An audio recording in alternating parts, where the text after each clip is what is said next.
नवरदेव नाव सांग संपूर्ण तुझं. भगवान गंगाधर काळे. जन्मतारीख काय तुझी? 8/6/2002. ही जन्मतारीख बरोबर आहे का? हो. का जन्मतारीख मध्ये काही काढाकोड वगैरे केलेली तू? नाही. इथं जे तू एज प्रूफ आयडी प्रूफ मला दिलेले त्याच्यामध्ये काही काढाकोड वगैरे केलेली? नाही. कास्ट कुठली आहे तुझी? धनगर. शिक्षण किती झालं तुझं? 12वी. काम काय करतो तू? शिक्षण पत्ता सांग संपूर्ण तुझा.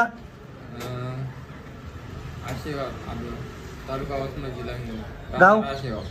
बरोबर आहे का ऍड्रेस? हो. हे तुझं पहिलंच लग्न आहे का? हो. नवरदेव नाव सांग संपूर्ण तुझं. संध्या बालाजी खंदार. जन्मतारीख काय तुझी? 3/7/2005. 3/7/2005 ही जन्मतारीख बरोबर आहे का? का जन्मतारीख मध्ये काही काढाकोड वगैरे केलेली तू? इथं जे तू एज प्रूफ आयडी प्रूफ मला दिलेले त्याच्यामध्ये काही काढाकोड वगैरे केलेली? नाही. कास्ट कुठली आहे तुझी? धनगर. शिक्षण किती झालं तुझं? 12वी. काम काय करते तू? काहीच नाही. पत्ता सांग संपूर्ण तुझा. आसेगाव तालुका वसमत जिल्हा हिंगोली. दोघांचं गाव एकच आहे? दोघांमध्ये रक्ताचं नातं वगैरे आहे का कुठल्या प्रकारचं? नाही. नाही ना? नाही. भावकी वगैरे नाही लागत? नाही. नाही. तू तुझ्या स्वइच्छेने लग्न करते ताई? हो. कोणाची काही बळजबरी दमदाटी दडपणपणा वगैरे कुठल्या प्रकारचा? नाही. तू तुझ्या स्वइच्छेने निर्णय घेतला का लग्नाचा? हो. का कोणी जबरदस्ती आणलं तुला इथं? नाही. साक्षीदाराने काय बळजबरी केली? नाही. नवरदेवाने काय बळजबरी केली? नाही. घेतलेला हा निर्णय तू तुझ्या स्वइच्छेने घेतलाय का? हो. याच्या आधी घरी सांगितलं होतं लग्नाबद्दल? तू सांगितलं होतं का घरी? नाही.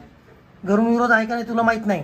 जर तुझ्या घरच्यांनी किंवा इतर नातेवाईकांनी कुठली कायदेशीर कारवाई केल्यास तिथे गेलो स्टेटमेंट काय राहील तो चौकीत? काय बोलशील चौकीत? काय स्टेटमेंट देशील ताई चौकीत? तू तुझ्या स्वइच्छेने केलं का जबरदस्ती आणलं तुला कोणी? नाही, मी असं इच्छेने केलं. काय जबरदस्ती नाही आणलं कोणी?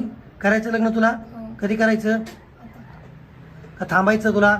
नवरदेवाबद्दल पूर्णपणे माहिती करून घ्यायची? नाही. करायचं लग्न मग? हो. का घरी सोडून येऊ तुला? नाही. काय करायचं? करायचं, लग्न करायचं. ठीक. कधी?